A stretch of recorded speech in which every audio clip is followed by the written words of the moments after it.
Welcome to my budget deck channel where I try to make decks as cheap and playable as possible. So if this is something you'd be interested in, then why not subscribe?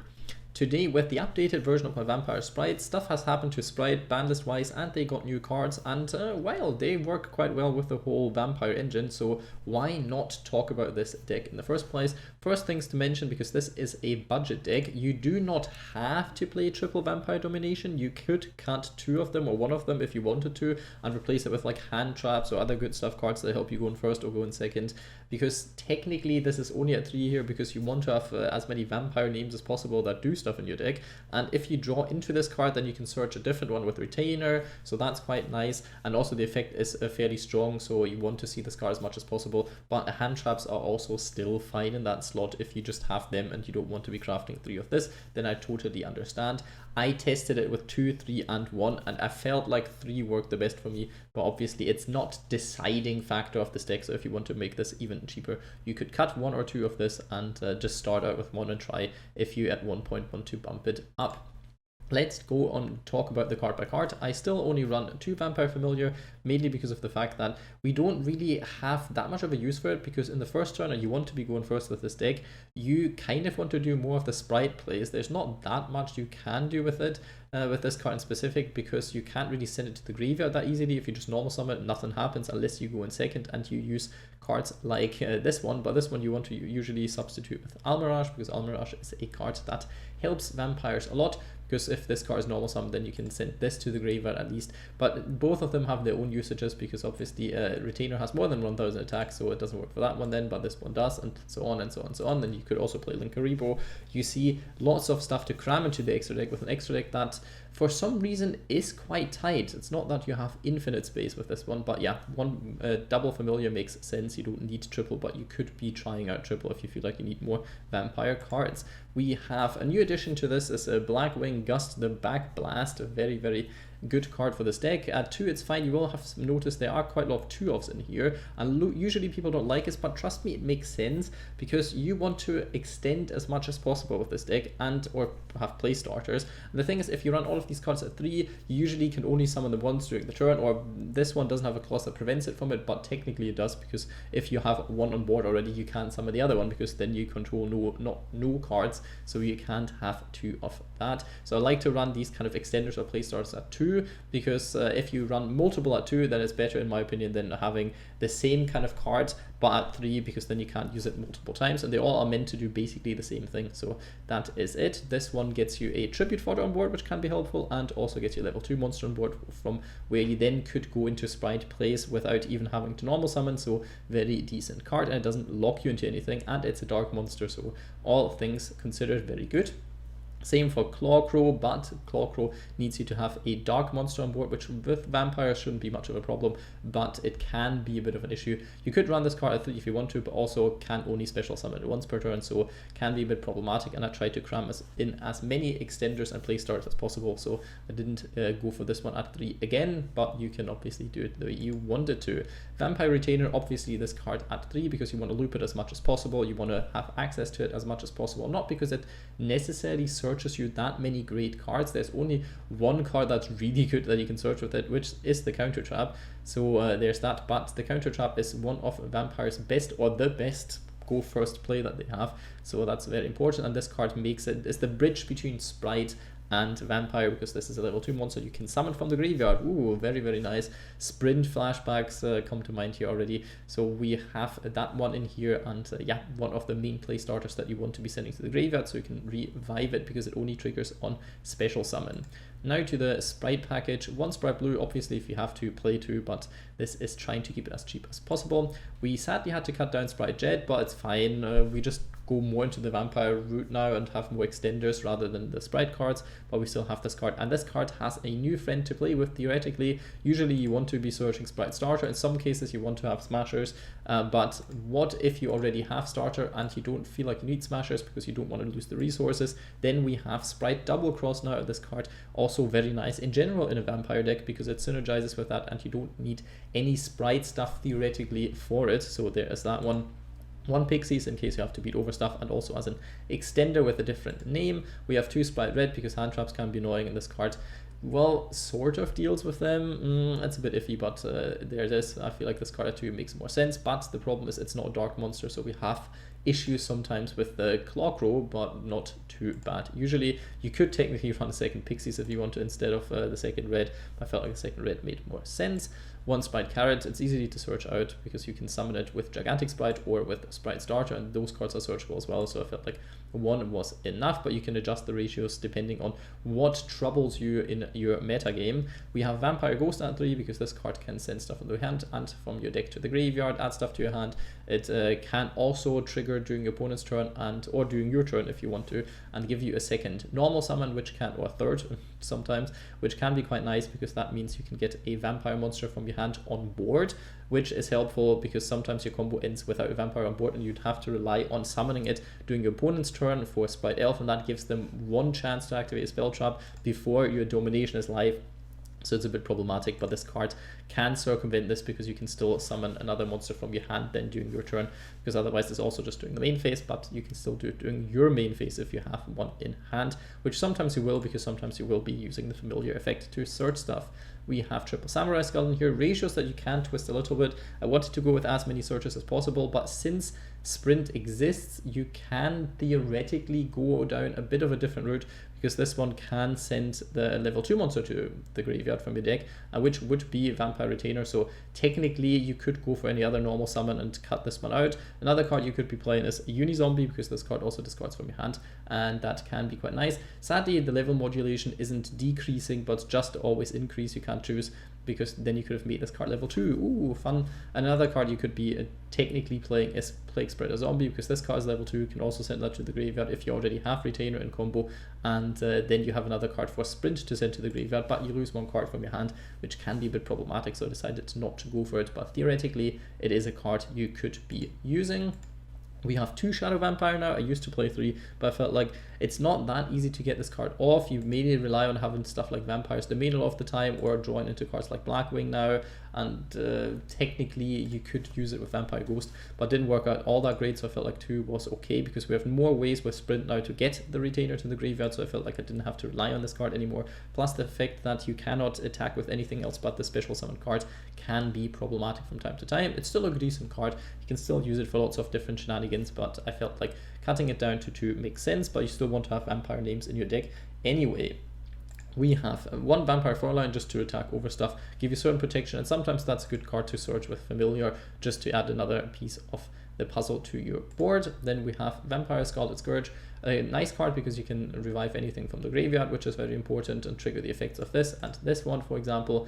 And also it has the effect that if it runs over stuff, you can summon it to your field and then use this card and the monster you ran over to go into your Sheridan, for example. 1 Vampire Red Baron. I know lots of people don't really like this card, but 2400 attack stats for 1 tribute isn't terrible, and the effect of swapping one of your monsters with one of your opponent's one is better than it seems a lot of the time, because sometimes your opponent will be left with one of their big boss monsters that has already used the negate for that turn, and then you can just yoink it and have a negate yourself, or use it to go into Sheridan as well if you want to. So I feel like this card at 1 makes sense. It's fairly searchable, and it did save me from losing a few times actually, so I don't think this card is as bad as some people might think it is, and yeah, that's why I do decide to run it. Also has the effect if it runs off over stuff for battle, you can summon it as well. Triple Vampire's Desire, a card that can be very interesting, especially since you do run certain cards like Vampire Ghost and like Samurai Skull in here that are not level 2. So if you have these cards on board, or even this one, then you can use the effect of Vampire's Desire and send 1 Retainer to the graveyard. Not only does that get you a Retainer in rotation, it also changes the level of that card to level 2, and guess why that's important? Because of Spright. Also, you can always send these cards to the graveyard, or if you really want to, if you already have level 2s on board, then you can still send Familiar to the graveyard and get Retainer into rotation somewhat with this one. So I feel like this card isn't bad, and it has a second effect where you can technically revive certain things from your graveyard, so not overly too bad either. We have Vampire's Domination here, a card that I don't really love, but the second normal summon can help you play through Disruption, so I like that, and also it can gain you some life points back, but mainly you will just place it, activate it, get another normal summon, because to get that you don't have to have this card on board. You can then send it to the graveyard for the effect of Retainer or Familiar, or even for Ghost, and then you can proceed from there. So I feel like this is a neat card. Sometimes I bump it down to 2, but I feel like in this version at 3 it actually does a lot, because it does give you a second normal summon for vampire monsters. So if they stop your Spright place, you can still go into certain other place afterwards. We have Spright Starter in here at 1. You want to be playing at 2 if you have it, but for budget reasons only at 1. Very searchable and can get you a spell trap negate out or a monster negate, so that's quite nice, and can obviously start your whole Spright Blue combo as well. 1 Smashers in case you need that non-targeting, non-destruction removal, so we have that card in here. And we have Spright Double Cross, a card I already talked about. This card very, very nice. You can just play it in pure vampires as well, because it works very well with the link 2 or rank 2 monsters that you can go into from time to time. It's not that hard to go into it, especially when you consider Vampire Desire is a thing. And yeah, it disables certain stuff that your opponent might be able to do, and technically you can also special summon stuff back from your graveyard or from your opponent's graveyard, which then also synergizes with the effects of the Xyz monsters that you can use opponent's monsters for as well. So I decided to run this card at 2, but you can cut it down to 1 if you want to, because it is fairly searchable with the whole combo of Gigantic Spright into Spright Blue into Spright Jet and so on and so on and so on. But I like being able to draw into this as well, so I could potentially search one of the other 2, but I feel like 2 is fine. Don't really want to be running into 3 and then you have them clocked up in your hand and you can't do anything with it, because you have other cards that are equally as powerful. So I felt like 2 of makes sense. Vampire Domination, you're well, tool to deal with your opponent's Raigekis, Feather Dusters and whatnots, strong powerful spells, because usually you don't really want to go into Carrot that much, because you have to tribute some stuff, and at the start of the turn you won't really be able to. Only after you've done certain combos you could technically tribute things like Retainer, so it makes more sense to have that combo up, because this guy's quite nice, and it also can gain you life points back, so very, very neat card. Let's talk about the extra deck. We have Herald of Pure Light, a card that is very, very important in this, because it can recycle your extra deck monsters. I even contemplated playing this card at 2, but usually if you get in a situation where you can get this card out and then still go into your link place twice, you either have won anyway and you don't really need it, or you won't be able to do that in the first place. 1 number 65 Djinn Buster, because we have lots of dark level 2 monsters, and this is a monster negate, so it can stop plenty of things. We have Cat Shark in here, so we can finish games a bit easier from time to time. Number 45 Crumble Logos to negate floodgates, and also it's a zombie that can be coming in handy if you want to be going into your vampire link monster. We have the Phantom Knights, just if you need to get over certain monsters or need to force a negate from your opponent. We have Mannequin Cat, sometimes that comes in handy. We have Gigantic Spright, obviously very, very good for the combo. Could play it at 2 if you want to. All of the sprites basically you could be playing at 2 if you have them. Then we have Shogi, just because there are technically places where you can go into rank 6s. It's not that good because we technically only have these 2, but it's not that hard to get them out. And yeah, I wanted to have 1 rank 6 in here that isn't Sheridan, because Sheridan doesn't really care about level 6s too much, because you have so many ways of getting your opponent's monsters on your board. So I feel like that one can be quite nice. You don't have to play it. You could also be playing the zombie vampire, but with this one then you'd either have to play the level 8 zombie monster, or you would have to be using 2 of your opponent's monsters, which doesn't come up that often. So I decided to go more for this one, and this one is also a form of not disruption, but a form of removal at least. We have Clara and Rushka for the fact that if you go second, or if your games take a bit longer, you can always link off your normal summon monsters like Retainer or Familiar if you have them stuck in your hand and you need them in the graveyard for their effects. We have Vampire Sucker in here, very, very important card, draws you cards, special summons stuff back from the graveyard, and so on and so on and so on. This card very, very neat to be playing, plus it's a link too, so you can use it to go into Gigantic Spright, and you can also use it for certain other shenanigans. So I really like this one in here. We have Geonator Transverser, just another link to that you can go into, can help you with certain Spright combos, and also the effect isn't terrible. It's a nice budget card. We have Spright Elf, very, very good card, because during your opponent's turn you can summon Retainer back, then you can add 1 card to your hand. Most of the time you want to search Desire, I feel like, during your opponent's turn, because during your turn then you want to search Domination, so you have some potential plays during the next turn. Since it's not Familiar would be a better search, I feel like, on the crackback, but it is what it is. You can only search a spell trap with this one. Then we have the new card, Newcomer Spright Sprint in here. Very, very interesting card. It cannot be used as a link material and return as link summon, so keep that one up. Yeah, you usually want to keep it on board anyway because it has disruption, and you can only use one of the following effects of Spright Sprint per turn, and only once that turn. If this card is link summoned, you can send one level 2 monster from your deck to the graveyard. Most of the time you want to do Retainer, but you have so many different ways to get to Retainer that this effect doesn't matter as much as I thought it would. That's why technically you could include Plague Spreader Zombie, so you still have another card you could send if you already have the Retainer line. And it also has a second good effect, because if another monster is special summoned while this card is on the field, you can detach one material from your Xyz monster you control, then target one monster in the field and return it to the hand. So not a bad card at all. The deck works without it, so if you want to try it without Sprint first, then you can do that. But it is a very neat addition to the deck because it can get you into some of your Retainer plays. And the good thing about these two is they only need one level, rank, or link 2 monster. It doesn't have to be 2, so you can make them with other combos as well. If you have like Samurai Skull, if you have Vampire Ghost, if you have Shadow Vampire, they all get you to these two as well. So that can be quite a nice thing. If, for example, you have the Shadow Vampire play, then you can normal summon it, go into Familiar actually. Familiar then searches your Retainer, and then if you have some other cards in your hand, you can do all of that combo. You don't necessarily have to summon Retainer from the deck, but the thing is you have to have some way of getting Retainer onto the board. Then if you do this, it's not always that easy. We have one Power Core token here, a card that could be any other good stuff card. Could also be Vampire Fascinator if you want to. You can do IP Masquerena, you can do Nightmare Unicorn.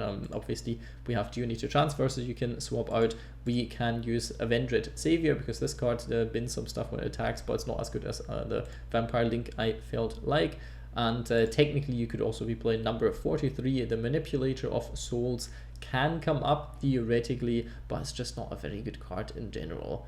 Let's talk about the strength, the power level of this specific list, and this is a very difficult one because it can be very potent. It's a Spright variant, so it will be doing some crazy shenanigans one way or another, but it also has vampires in here, so I would say I would give this a very high 3 out of 5. If you want to believe in your heart that this deck, that vampires are playable competitively, then you can also say a very low 4 out of 5, but for the sake of comparing it to other of my budget decks and being a bit fair here, I want to say very high 3 out of 5, but it's definitely a competent deck. It has certain issues with what keeps it from rising higher up the list, which is you don't really run any hand traps, so going second is an absolute pain, and you do have some choke points or some bricky hands where you can't really do your game plan and then you're kind of stuck doing nothing, but most decks have that in the first place, so there is that. Let's talk about consistency though, and consistency wise this deck has it all, nearly all. I want to give this a very solid 4 out of 5. It is not too hard to get into your Spright plays, it's not too hard to get into your Vampire plays. You have certain ways around hand traps, you can extend your plays further if you have been hand trapped once, so that's not too bad, but some hands are a bit bricky and you do lack certain cards. It could be a bit more consistent because you can still cram in some of the Spright stuff if you have it, if you want to extend it, but a 4 out of 5 is still absolutely fine. And let's talk about budget value now. Budget value of this deck, it's a bit of a mixed bag. I would still give this a low 4 out of 5. The thing is, this could be a 5 out of 5, but I don't think it's competitive enough to give it a 5 out of 5. And also, the thing is, yes, you do get, well, a Spright core, which you can cram into any kind of level 2 deck, and you get mainly all the vampire cards you need, even if you want to be playing the pure vampire build, so there's that. But the deck in general is a bit more expensive because of the Spright package than it needs to be, so yeah, we have to reduce the rating here somewhat, but 4 out of 5 is still a very good rating for this, and with it you get 2 playable engines or 2 playable decks, and they are very good by themselves and they're very, very good in combination, so I would say I've rated this deck very, very fairly. Let's move it to the replay. We are going first, of course, and we have a very vampire heavy hand, but we have different ways around hand traps here, and that is where it comes in handy what we can do. Technically, we could go for the whole combo of normal summoning Retainer, then using Domain, and then go into Shadow Vampire, and then we still have Retainer in here if Shadow Vampire gets negated, and we could still do some stuff. But we can also do the whole Samurai Skull combo, because with this we can get Familiar into the rotation, and if Familiar's in the graveyard, we can then discard Retainer, and if they somehow ash this or negate this, this, then we can still activate Vampire Domain, summon Shadow Vampire, and then go into the Retainer from deck and start our combo from there onwards. So what I decided to do is go for the Samurai Skull way, is see if they negate this for some reason. They do not. Then I have Familiar, and I now go into the combo. I could have done the Familiar combo first, but I didn't want them to know that I have Retainer in hand, so I did the combo that way around. So we go into Vampire, Shadow Vampire, and at this point they could disrupt me here. They still know that I do have a Vampire Familiar, but maybe they think I can't search anything with that one anyway, because they do Ash Blossom me